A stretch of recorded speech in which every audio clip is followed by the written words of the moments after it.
Hi, my name's Cal Burton. My pronouns are he, him. I work in the hospitals division here at the VA, and I wanted to chat with you all today about developing cultural competency and cultural humility, which I believe is an important part for us as clinician educators.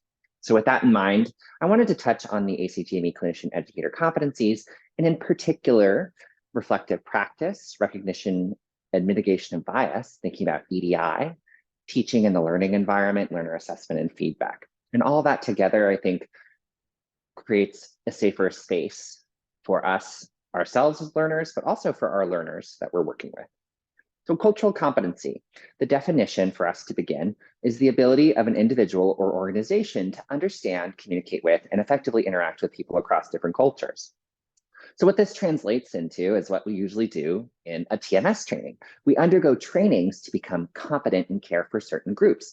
So that's this idea of becoming trained and achieved, and that the greater knowledge we have of one culture, the greater competence we have in practice.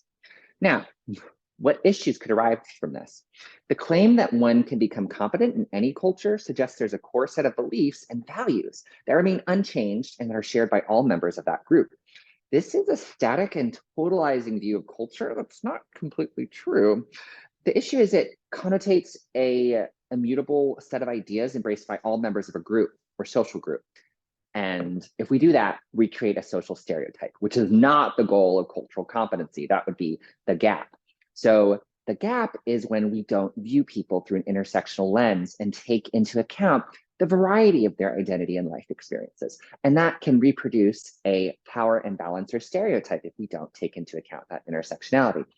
Now, this can also mean essentializing. This is where we assume that someone's ethnicity or sexual orientation or their particular gender identity is their main identity, and that overshadows other identities. And that discredits their perspective as a person with diverse or different intersectional backgrounds.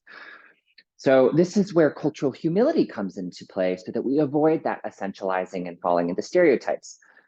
Cultural humility is an ongoing process of self-reflection and personal critique, where one acknowledges and addresses power imbalances and then actively seeks to understand and respect others' cultural perspectives.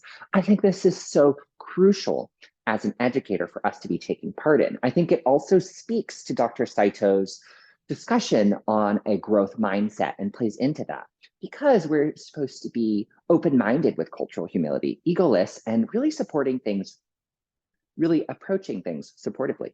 This means integrating self-appraisal, reflection, and all of that into our daily interactions. And that leads to a more open and respectful mutual dialogue.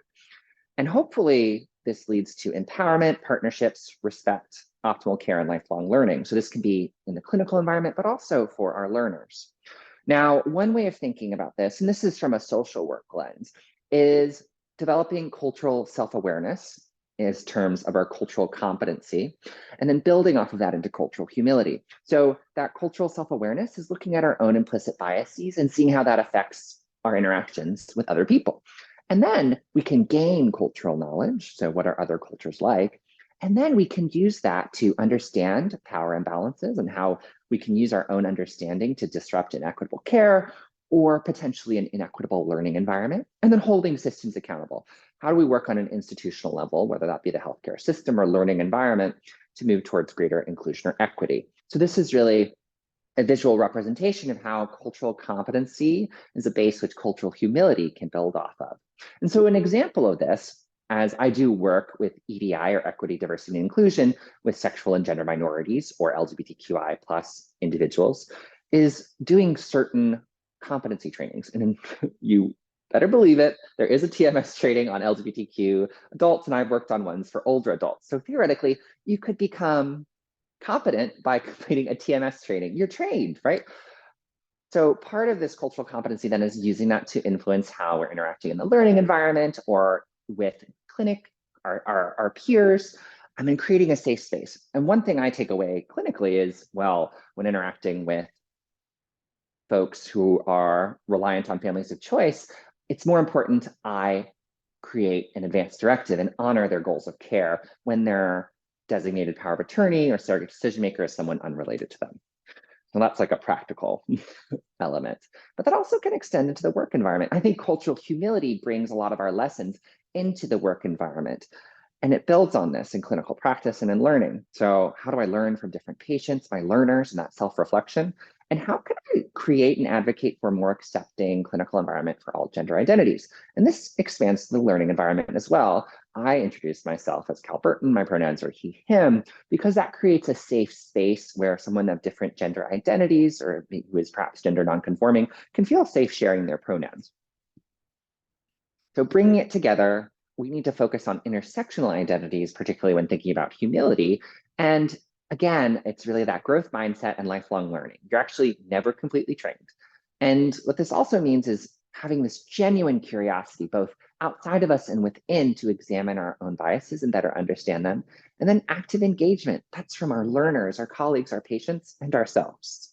So in summary, cultural competency needs cultural humility as we interact with diverse people, both at the population and person level. Thank you for your time today.